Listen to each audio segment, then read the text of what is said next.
This is Jean Brogy from ConExpo 2011. We're at the Cummins booth talking to Jeff Weichert about Tier 4 technologies. I was wondering if you could tell us a little bit about the transition between Tier 4 interim and Tier 4 final. Sure.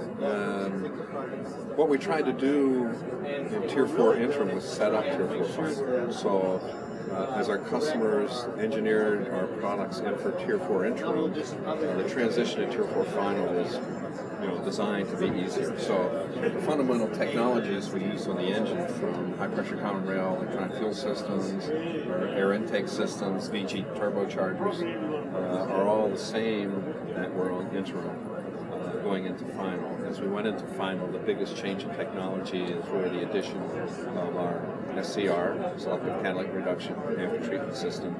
And on our mid-range product, the removal of the diesel particulate filter to use what we're calling the Cummins compact catalyst, which is really an oxidation catalyst to help us clean up the last bit of particulate that we didn't get out of the combustion system. Can you talk about some of the transition from the on-highway technology to off-highway, some of those technologies? Sure. I think for 2010, of course, was the introduction in the U.S. of the real stringent emission standards at 0.2 grams per horsepower hour. So very similar to Tier 4 final at 0.4 grams. We're talking NOx standards here.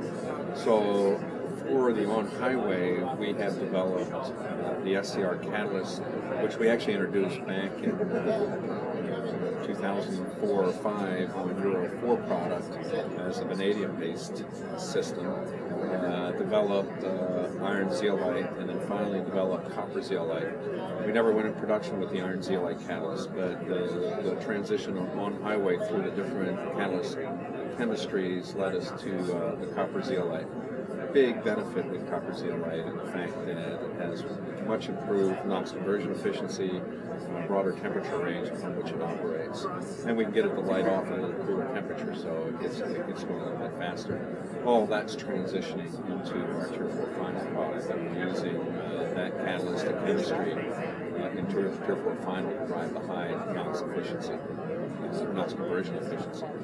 Now, we also still have good EGR on the engine, so now we can really balance engine out NOx and after treatment NOx reduction to really produce a real transient response and benefit to the customer and fuel economy and performance of the engine. The emissions, they're so minuscule, I mean almost zero emissions. How do you go about testing and verifying? How do we test and verify? Yeah, they are near zero. At Cummins, we made an investment of about $20 million just to put in about 4 test cell capability of measuring these ultra-low near zero emissions. We're now making another investment of about $15 million to get 4 more test cell capable of measuring these emission levels. So it's not easy.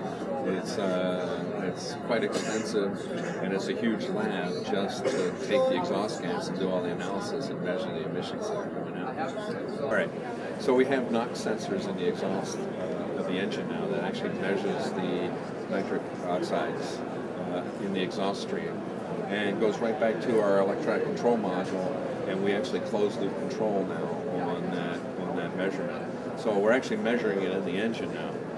Your question, I think, was related more towards testing, but testing, we're actually looking for a lot more accuracy, so we've invested millions in the capability of doing that. In terms of 2014, I'm curious, if we can jump forward 4 years, what do you see on your booth here? Well, I think what happens from the product side as we think about 2014 is onboard diagnostics coming into off-highway. They're coming in 2013 for on-highway. So I think as the industrial products and off-highway and the complexity in electronics will be putting onboard diagnostics into the industrial products. I don't know how greenhouse gas regulations are going to impact off-highway, but I would anticipate that as the U.S. and European governments wrestle with what do we want to do on greenhouse gas regulations, that'll come at us, and we'll need to be working on improvements to fuel economy. So unlike constituent emissions, NOx and particulates, greenhouse gas has the benefit of actually delivering something to the customer in terms of better fuel economy. So I think those are the things we'll start to see later on in the century.